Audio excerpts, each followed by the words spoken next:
오늘 우리가 읽은 본문은요, 예수님과 제자들이 사마리아로 지나가게 되는 그런 과정 속에서 일어나는 일입니다.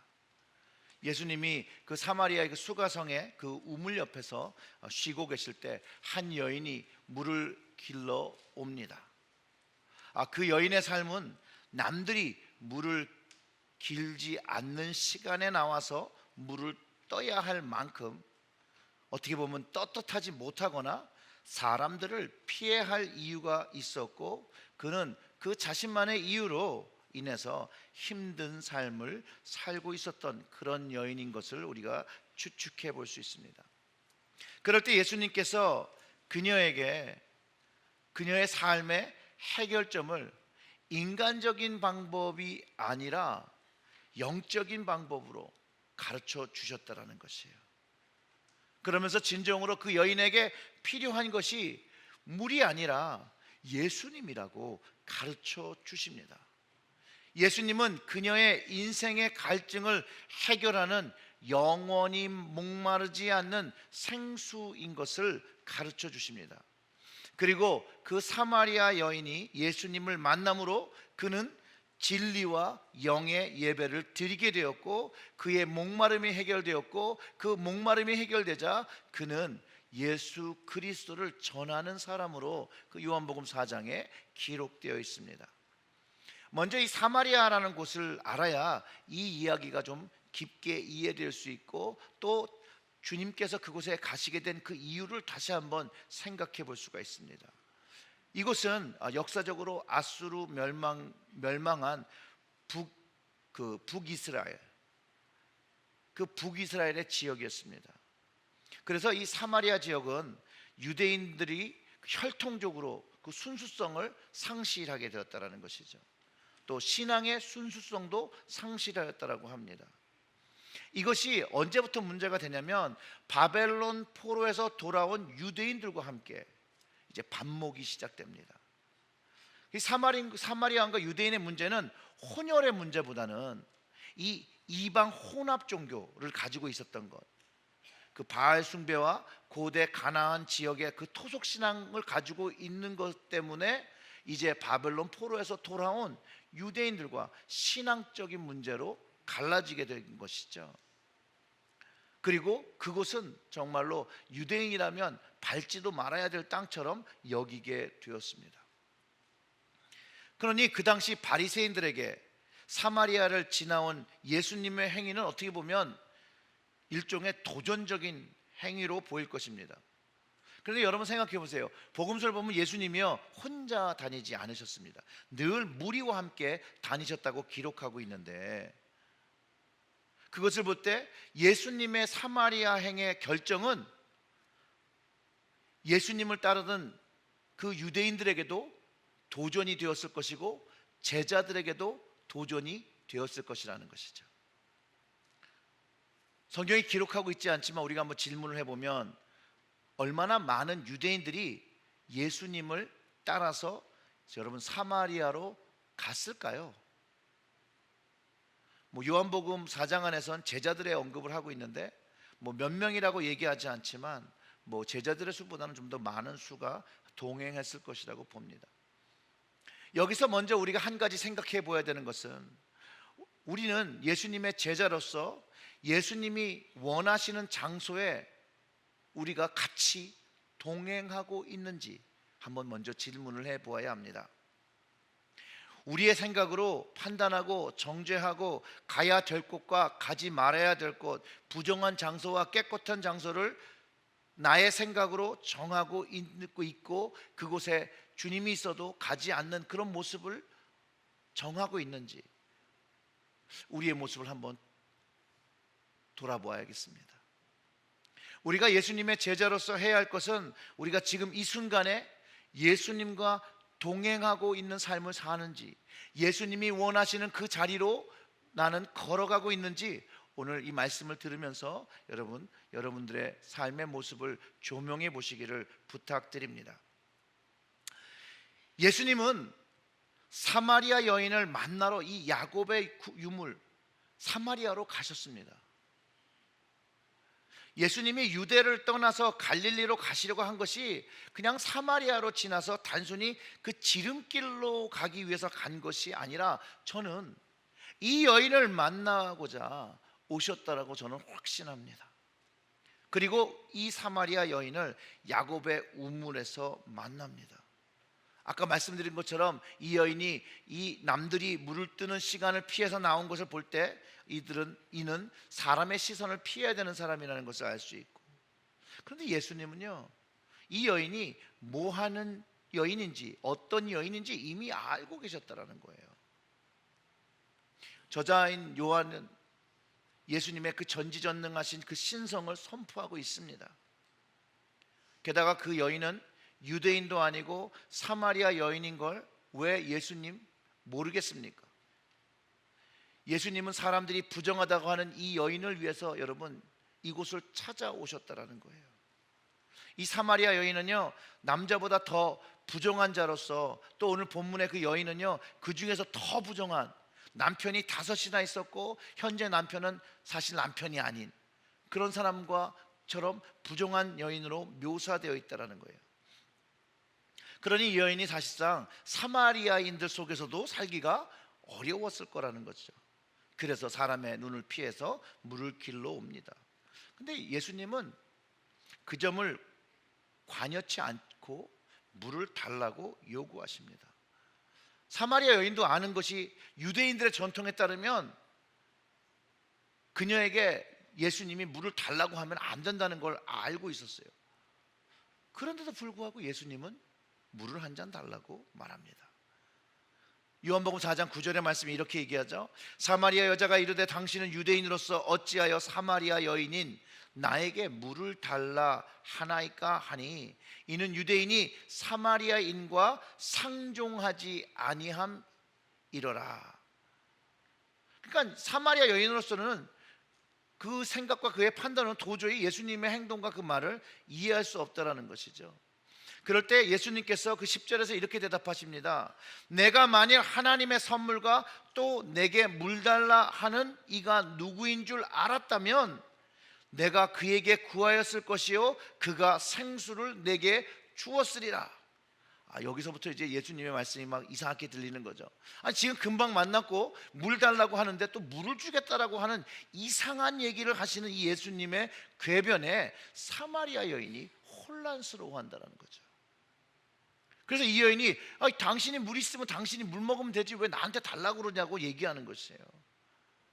그러면서 이렇게 반론을 제기하는 거죠. 당신 보니까 우물을 기를 만한 그릇도 없는데 어떻게 생수를 구하고 나에게 준다라고 하는 거냐.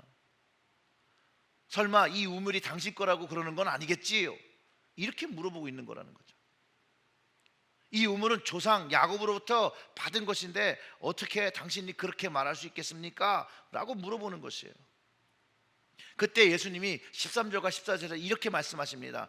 예수께서 대답하여 이르시되 이 물을 마시는 자마다 다시 목마르려니와 내가 주는 물을 마시는 자는 영원히 목마르지 아니하리니 내가 주는 물은 그 속에서 영생하도록 솟아나는 샘물이 되리라. 예수님께서 하나님의 선물인 영원히 목마르지 않은 샘물을 주신다는 말을 사실 이 여인은 이해할 수가 없었습니다. 사실 예수님이 또 누구인지도 알 수 없죠. 예수님을 알만한 또 지식을 가진 사람도 아니었습니다. 그런데 이 여인의 모습, 예수님을 모르던 알던 그 모습이 저의 과거의 모습, 그 과거의 모습과 일치한다는 것이죠. 예수님에 대해서 저는 수없이 듣고 교회를 다녔어도 그분이 진정으로 나에게 어떤 분인지를 잘 몰랐었습니다.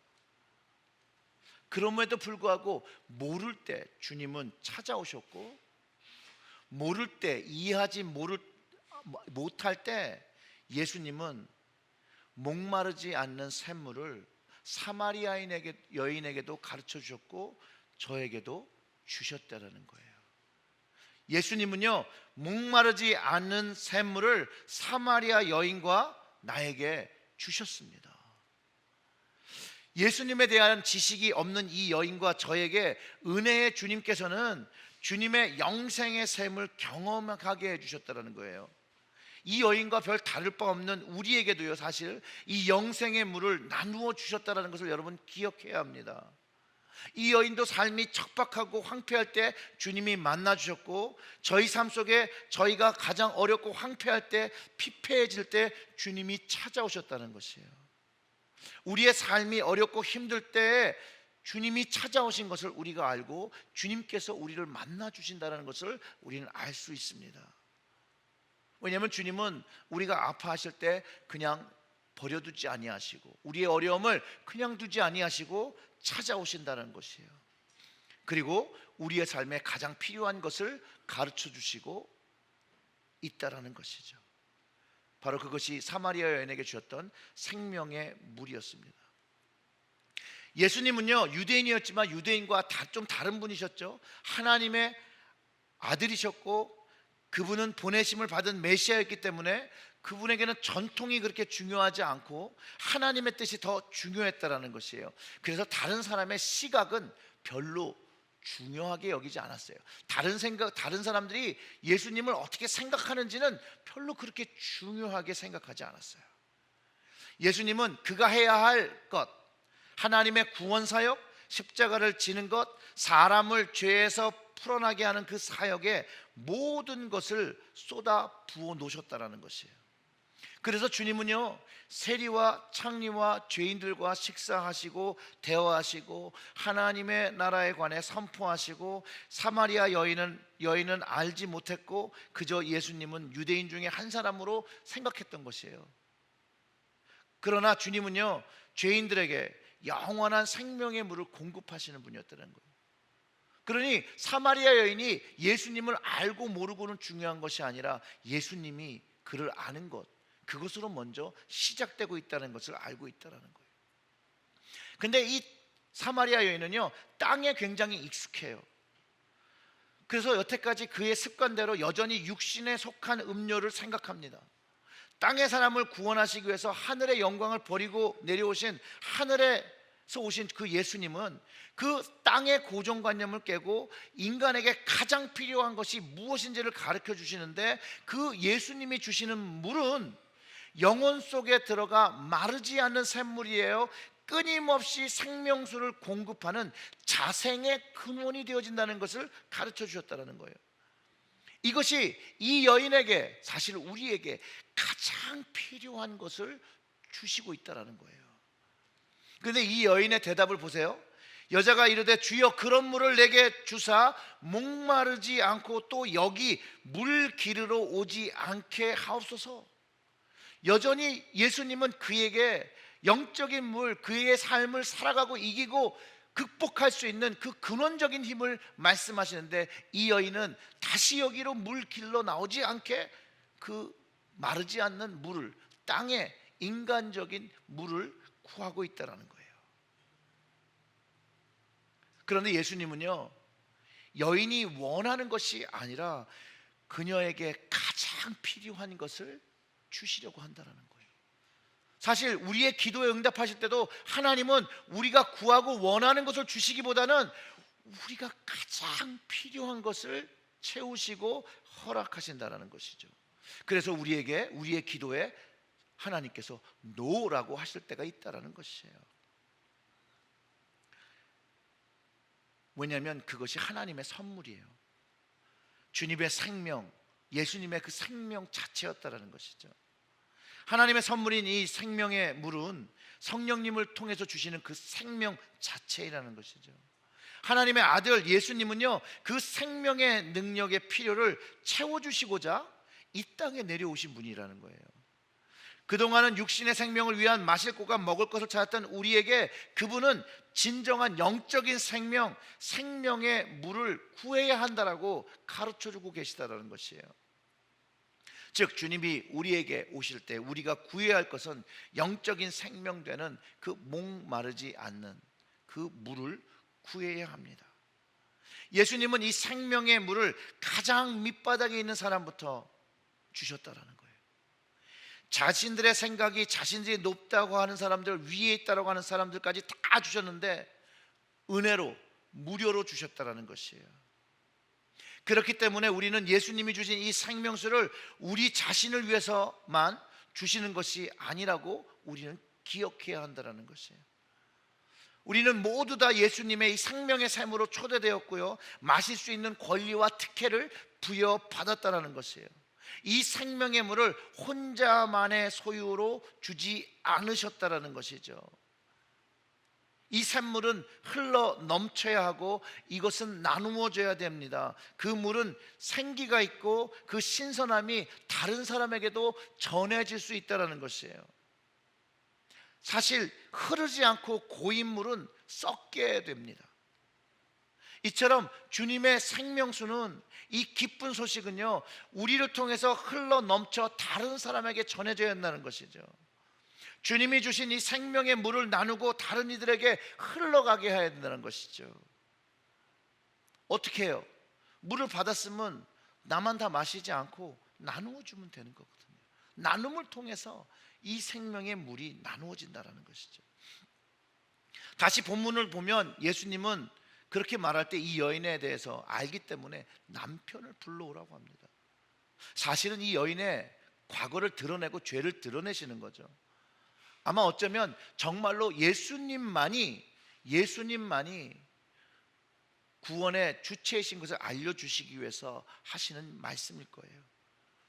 니고데모에게도 보세의 불뱀의 이야기를 해주며 하나님의 뜻을 가르쳐 주었던 것처럼 이 여인에게도 자신의 죄를 알 때, 돌아볼 때 예수님을 알 수 있다는 것을 아셨기 때문에, 그리고 예수님이 말씀하시는 그 목마르지 않는 생명의 물의 참 의미를 깨달을 수 있기 때문에 예수님께서 이것을 드러내신다는 것이에요. 자, 그럴 때 사마리아 여인이요, 예수님을 자신의 삶의 과거를 알 수 있는 정도의 영감 있는 선지자로 고백하기 시작한다는 거예요. 예수님을 메시아로 알지는 못했어요. 요한복음 이 4장의 이야기의 전개는요, 사실 예측 불허합니다. 왜냐하면 물 달라는 이야기로 시작해서 목마르지 않는, 영원한 목마르지 않는 물 이야기가 되었고요, 그 이야기가 이제 남편 이야기로 되었다가 이제 갑자기 예배 이야기로 전환이 됩니다. 아마 사마리아 여인이 자신의 죄를 드러내며 이 예수님이라는 분이 선지자라고 인식하고 많은 사람들이 질문해오고 문제시해왔던 이야기, 자신도 이전부터 궁금해오던 그 질문을 했을 거라고 저는 추측합니다. 근데 예수님은 그 여인의 질문에 그들의 예배가 잘못되었다라고 말해주고 있다는 거예요. 그리고 예루살렘의 예배의 정통성을 가르쳐 주십니다. 그러면서 구원의 정통성이 유대인으로부터, 예루살렘으로부터 난다라고 말씀해 주시는 것이에요. 그 예수님의 말씀이 그 21절과 22절에 있어요. 예수께서 이르시되 여자여 내 말을 믿으라. 이 산에서도 말고 예루살렘에도 말고 너희가 아버지께 예배할 때가 이르니라. 결국은 산에서 예배드리는 것이 중요하지 않는 시대가 올 것이고, 근데 문제는 뭐냐면 너희는 알지 못하는 것을 예배하고 있고 유대인들을 아는 것을 예배하노니 이는 구원이 유대인에게서 남이라. 예수님은요, 이 사마리아 여인에게 구원이 유대인에서 나고 예루살렘에서 온다라고 가르쳐주고 있어요. 그리고 예루살렘에서 예배하는 것이 맞다라고 가르쳐주고 있습니다.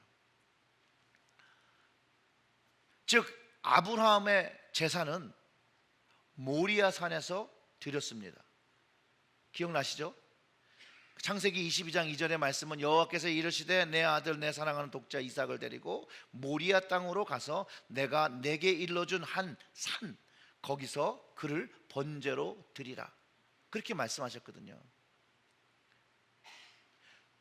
즉 사마리아 조상이 예배하는 산은 아브라함이 제사한 산이 아니라고 가르쳐 주시는 거예요.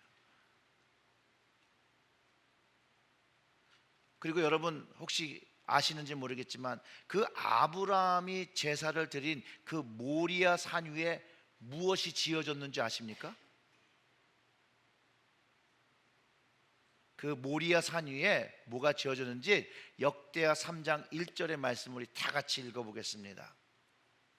솔로몬이 예루살렘 모리아 산에 여호와의 전 건축하기를 시작하니 그곳은 전에 여호와께서 그의 아버지 다윗에게 나타나신 곳이요 여부스 사람 오르난의 타작마당에 다윗이 정한 곳이라. 아멘. 예루살렘 성전이 어디에 지어졌다고요? 모리아산. 그런데 거기에는 또 다윗이 드렸던 그 타작마당, 오르난의 타작마당에 대한 이야기라고 했어요. 그러니까 아브라함과 솔로몬 이야기 사이에 한 번의 더 사건이 그 모리아산에 있는 자리에서 일어나는데, 어떤 일이 일어났냐면요, 이곳에 우리에게 주는 십자가의 교훈이 담겨 있습니다. 솔로몬이 여호와의 전을 거기다 건축했다고 했고요, 오르난의 타작마당에서 속죄제를 드리게 되는 배경이 다윗의 이야기 안에 있어요. 다윗이요, 나라가 막 부강해지니까 교만이 좀 이렇게 쫙 올라왔던 거예요. 그래서 자신들의 부하한테 군대의 수를 세보라고 합니다. 그래서 사람들이 그걸 사지 말라고 그랬어요. 그런데 이 다윗이 그래도 다 계수를 해보라는 거예요. 근데 다윗의 잘못이 뭐냐면, 하나님께서 세우시고 일으키신 군대였는데 불구하고 자신이 이룩한 군대로 생각하고 세보라고 한 것이에요. 즉 하나님의 영광을 가로채는 죄를 범했다라는 거예요. 이것에 대하여 선지자 갓을 통해서 하나님께서 3가지 벌을 내린다고 말씀하십니다. 그리고 그 중에서 하나를 선택하라고 합니다. 첫 번째는, 여러분이 다윗이라면 뭘 선택할 건지 한번 생각해 보세요. 첫 번째는 3년 기근, 두 번째 석 달 대적에 피해서 도망 다닌 것. 그러니까 적의 공격을 받아서 이제 나라가 뺏기고 3개월 동안 도망 다녀야 되는 거예요. 그리고 마지막 것이 3일 동안 온역이 예루살렘을 치는 것이었어요. 여러분들은 이 3가지 중에 어느 것을 선택하시겠습니까? 여러분이 다윗이라면. 다윗은 3번째 것을 선택했습니다. 이 전염병이 예루살렘을 치자 자신의 백성 7만 명이 죽는 것을 목도하기 시작합니다. 자신의 죄로 죄 없는 7만 명의 백성이 죽는 것을 보면서 다윗이 회개하기 시작합니다. 자기의 죄를 고백합니다. 그리고 진짜 그 마음이 하나님 앞에 회개하며 이렇게 말합니다. 역대하상 21장 17절의 말씀인데요, 역대하상 21장 17절의 말씀, 제가 읽어드릴게요. 하나님께 아뢰되 명령하여 백성을 계수하게 한 자가 내가 아니니까 범죄하고 악을 행한 자는 곧 나이니이다. 이 양떼는 무엇을 행하였나이까 청한 건데, 나의 하나님 여호와여, 주의 손으로 나와 내 아버지의 집을 치시고 주의 백성의 재앙을 내리지 마옵소서. 자신이 3일 동안의 재앙을 내려달라고 해서 백성이 죽은 것에 대해서 그는 가슴 아프게 회개합니다. 그 회개의 모습에 선지자 갓을 통해서 하나님의 말씀을 주시고 여부수 사람 그 타작마당에서 제단을 쌓고 번제와 화목제를 드릴 때 예루살렘에 임했던 그 재앙이 끝나게 됩니다. 바로 그 자리가 아브라함이 이삭을 드리려고 했던 자리, 다윗이 회개했던 그 자리가 솔로몬이 성전을 세운 자리, 바로 예루살렘이고, 그 예루살렘에 하나님의 임재가 임했고 죄의 용서가 선포되어졌고 하나님의 백성의 언약이 주어진 그 자리였다는 것이요. 그것이 구원이 나는 장소라고 예수님께서 가르쳐 주시고 그 자리에서 예수님께서 친히 모든 사람들의 죄를 용서하시고 그 죄를 위해서 자신이 십자가를 지신, 십자가의 제사를 지시는 그 자리라고 이 사마리아 여인들에게 가르쳐 주셨다는 거예요. 그 예루살렘 모리아산에서 하나님은 그 하나밖에 없는 아들을 제사하시고 모든 사람들이 용서함 받고 구원받을 수 있게 하셨다라는 것이죠. 이삭 대신에 수장의 제물을 사용하셨던 하나님 아버지께서 예수님은요 십자가의 속죄제, 화목제로 바로 사용하셨다라는 것이에요. 거기서 대속의 은혜가 시작되었습니다. 그리고 하나님의 임재가 경험되는 자리가 되었습니다.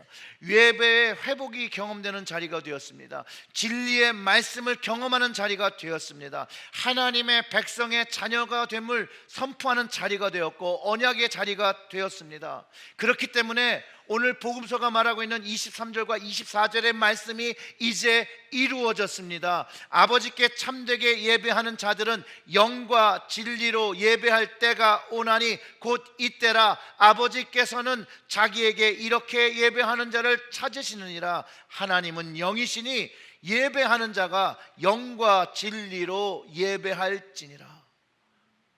하나님께서 주신 그 영으로 이제는 예루살렘도 아니고 어떤 산도 아니고 하나님의 영이 계신 그곳에서 예배하게 된다는 거예요. 진리로 예배한다는 말씀은 하나님께서 주신 약속의 말씀을 가지고 그 말씀 위에 하나님을 예배하게 된다는 것이죠. 그 예배 위에 하나님께서 역사하시는 거예요. 성령님께서 역사하시는 것이에요.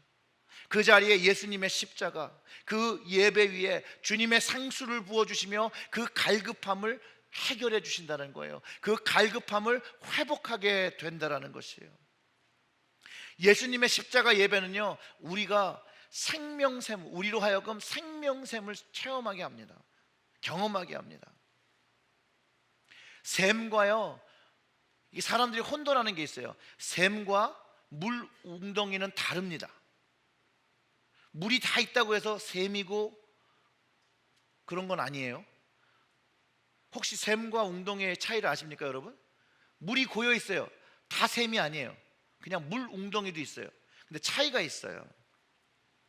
이 윌리엄 맥도널드라는 분이 이렇게 말씀하십니다. 샘을 웅덩이와, 그것도 터진 웅덩이와 바꾼다는 것은 어리석은 거래입니다. 샘은 시원하고 맑고 신선한 물이 땅 속에서 뿜어나오는 수원입니다. 반면에 웅덩이는 물을 저장하기 위해서 인위적으로 만든 저장소입니다.